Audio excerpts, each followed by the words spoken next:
This episode of Bartholomew Town is brought to you by the University of Rhode Island Online, Newport Film, Navigant Credit Union, Half Street Group, and Health Source RI for employers. Bartholomew Town. All right, welcome into Bartholomew Town. Remember, you can hear every episode at ripodcast.com, Spotify, Apple, YouTube, Amazon, wherever you get digital content, and Saturdays at 3 on WPRO Radio. I'm Bill Bartholomew. Today, we follow up on a conversation we had earlier this year with the Rhode Island League of Public Charter Schools, kind of looking at this from a macro angle. Of course, it's back to school, even though we're kind of a month in. It still feels like, certainly my friends who are teachers across the spectrum would tell you that we're still getting the ball rolling here. There's a lot of big discussions to have, and I think at a time where there's significant challenges in education and ideas in education, something we've highlighted over the last few weeks on Bartholomew Town are from the URI Honors Colloquium and their sort of broad lens on reimagining education. Ted Dintersmith, who is a filmmaker who had a great film called Multiple Choice, kind of questioning the process of over-assigning in his mind anyway, the dependence on standardized testing. We had that for you last week. And today, again, we take a look at this from the charter public schools lens, something that is a major part of our ecosystem here in Rhode Island. So before I ramble further, I think the best thing to do is we'll go left to right on the screen if you want to introduce yourself and kind of explain what your role is in all of this. Hi there. My name is Chiara Deltito-Sharrott, and I have the pleasure of serving as the Executive Director for the Rhode Island League of Charter Public Schools. We're a small nonprofit advocacy organization that works to create the best conditions for our charter public schools and help our schools to be the best that they can be for our families. And I'll pass it over to Janie. Hi, my name is Janie Segui Rodriguez, and I am the founder and CEO of Stop the Wait Rhode Island. We are a parent advocacy group that exists to support parents, support them while they're navigating the public school system, and amplify their voices. Awesome. So let's start on a very macro question. Biggest thing that, anyone who's hearing this right now, parents, anybody who's hearing it, literally, the biggest, in your minds, each of you, the biggest area that is misconstrued or fact that is misconstrued about charters' roles in the broad public education ecosystem? Sure. Well, I can kick us off. I think the biggest one is just making sure that families understand that charter schools are public schools.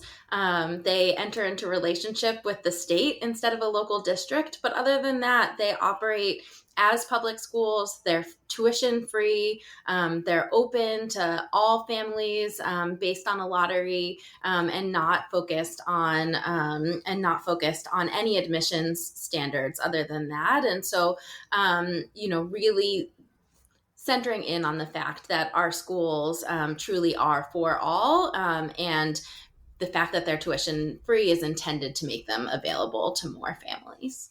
And Janie?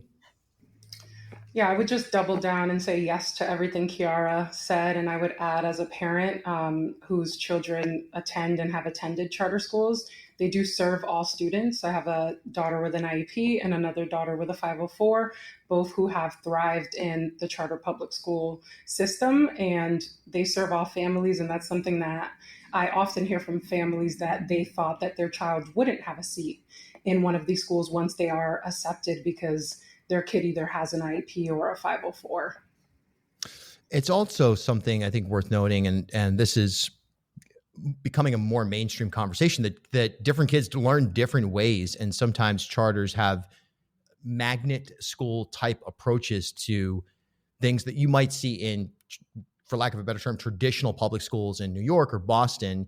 And that's a part of the ecosystem. I don't think it gets talked about enough, but I've done a lot of, I don't want to say speaking engagements, but gone in, for example, the Met School is a place that I've met with students, or the Green School. And you hear these incredible stories that I know for sure, based on what I'm hearing, the traditional public school environment would not be as suitable for the exploration of ideas and the pathway that some students just want to get on, which differs from, again, that sort of traditional public school model. How much of this do you feel is centered or central to charters?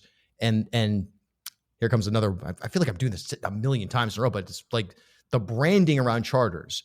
how much of it should be centralized around the idea that, hey, look, there are opportunities for students here that simply don't exist holistically across traditional public schools?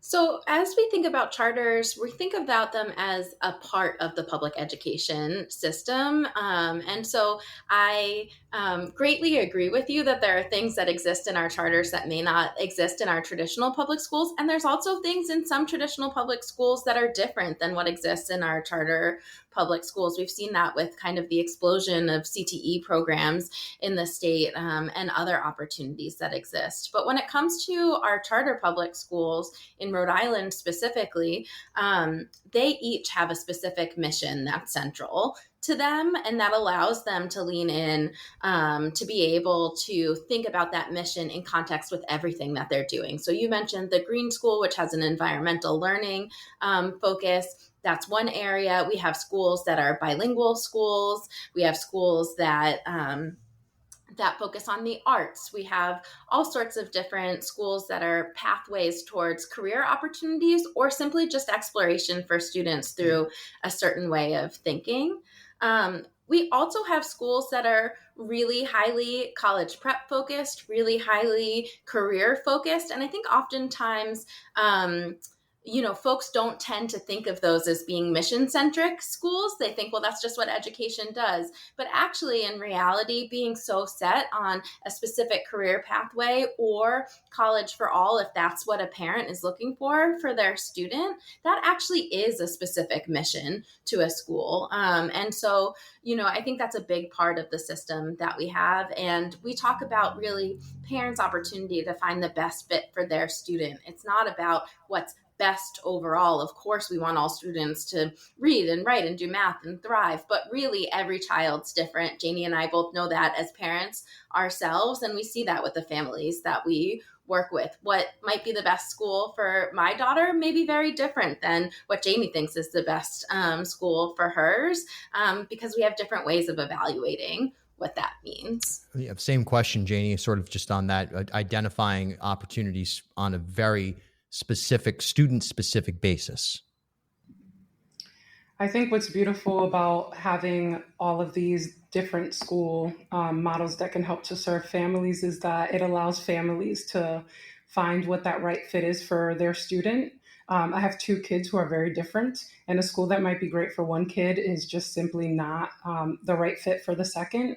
And I think that families benefit from having options. Like the only kids, basically students, benefit from having options. And that's why kids and families continuously are looking for where their kids are going to thrive, because they have limited options based on wealth. Right. At the end of the day, education is in this country no doubt tied to wealth and opportunity and access, and private schools are, look, they're expensive, and some people are able to make that kind of investment and commitment. Some people look at public schools as, you know what, even if I could send my kids to any school, I want to send them to traditional public schools to help bolster that system. Where do you see the charter conversation trending right now as education? I mean, look, we're in a moment right now where we're seeing AI homeschooling. I'm not going to say it's widespread. That would be absurd. But there's case studies in Texas right now, really around Austin, that marry a tech-focused, design-centric AI chatbot-centric approach to learning. That's in the ecosystem, as well as real challenges in public schools. Just take a look, as much as we've seen some improvements, Providence here in our own state, look, even declining enrollment in Newport, for example, is significant, and that has its own challenges. So where do charters fit in sort of this new, it's like a wild west of sorts, but a lot of it is the same old problems as well. What does the public charter model do to sort of provide more options and stabilization in this particularly unusual moment in public education? I think you're hitting on a good point, which is that, especially since the pandemic, I think families' minds have been open to what it really takes to educate their children, the way that their children learn. And families are looking for different things. Depending on the means that a family might have, they might have more access to more opportunities for those. And charters play one role amongst other in trying to interrupt that pattern and give families more than just their neighborhood school. Although, again, we're not saying the neighborhood school is bad. We're just saying, that may not be the best fit for everyone. Why not keep a child why not keep a child within the public school system, but provide them something that looks slightly different? And we've seen families sometimes looking for a smaller setting, which sometimes our charters offer as well. But I think the biggest thing as we see changes in enrollment is it brings up another myth that, all the kids in Rhode Island that are no longer in our small traditional public districts have gone to charters. And that's really not the case. There's all sorts of reasons why families are moving, whether it be homeschool, whether it be towards parochial school, all sorts of different things. Charters play a role in that, but they also keep kids within the public education system. And I think that's not something that we hit on that often. And then the last thing I wanted to note in terms of these really kind of like out of the box, super duper innovative kind of experimental models is that while our charters try to innovate and they work hard to present something different, they still operate within the confines of being public schools. And so that means that their models have to be compliant with state law in the same way that traditional publics need to be, but also they have to be designed for all students. And I think that's a little bit of a difference between the type of model that you describe. I think that often works well for a highly motivated kid that has a lot of external family support to help them to be home and to have a parent home with them so they can do that type of homeschool. And that's just not the case for a lot of kids. So our charters kind of play an intermediary role where we're able to do some of that experimentation and excite the system with new ideas, but we're still operating within what our state has defined as best for kids within public education. And I think that's something that sometimes gets lost in the dialogue around this. Yeah, really interesting. And a really important point as well. The difference there is fundamental. And I think sometimes if you glance at a New York Times article about an AI school in Austin, you might start to put that in the same category as Blackstone Valley Prep or something, but they're not the same thing. It's just part of a broad reimagining of education. Janie, kind of the same question on, and with maybe a little bit of a bend here. Folks who I think charters have detractors. A lot of times we hear from when new charters we've had examples recently of new charters trying to open or successfully opening, and you hear a lot of protest, loud voices on social media, so on and so forth, even in person. Sometimes this seems to be teachers union driven. I grew up in a household that was union teachers, public school teachers. So I'm certainly not, I certainly understand the importance of the union and all of that. I'm not suggesting that it's a bad thing that exists, but opposition to charters, do you think it's more about the adults than the kids themselves? I mean, 100%, absolutely. Opposition to charters is absolutely more about the adults than it is the kids. The one thing that is very clear is that parents and kids want more opportunity. They want innovation. They want additional options. Right now, what we're seeing, after the pandemic is that education can happen in many various different kinds of ways, and that kids learn in different environments. And I think that the traditional public school system has failed to innovate in a way that parents and kids require in the 21st century, and that parents are seeking opportunities for their kids that are going to prepare them for those types of jobs. And it's not that parents care more about charters. I always say that parents don't actually care about charter schools. They're going to line up wherever they see that their kid is going to have opportunity. And right now that is a charter. Parents are just looking for better opportunities for their kids. Where does this go as a broad conversation in terms of reframing over the next decade the role that charters are going to play in public education and sort of softening some of those detractions, or at least rebranding them, recontextualizing them from, hey, this is hurting public education, to, hey, this is bolstering public education? What are the key marketing strategies or just factoids that people need to understand to be able to reframe this conversation? So if they're opposed to charter schools, it's not on grounds that are specious, but it's on grounds that maybe are, hey, I don't like what this school does or something like that, or I don't like the model here. I'm not a fan of the achievement first model. We've heard opposition there. People have said it's too militarized or something like that. Okay, that's your take, and that's a lot different than this is destroying the Providence Public School District because it's here. How do we reframe that conversation? I can kick us off by saying I think we have to continue to have critical conversations about the way that funding flows to schools in our state and nationally, and really thinking about who owns those dollars. As taxpayers, do we own those dollars for the education of our children or for the betterment of children in our communities? Or are those part of and necessarily entitled to systems and districts in the way that they have been in the past?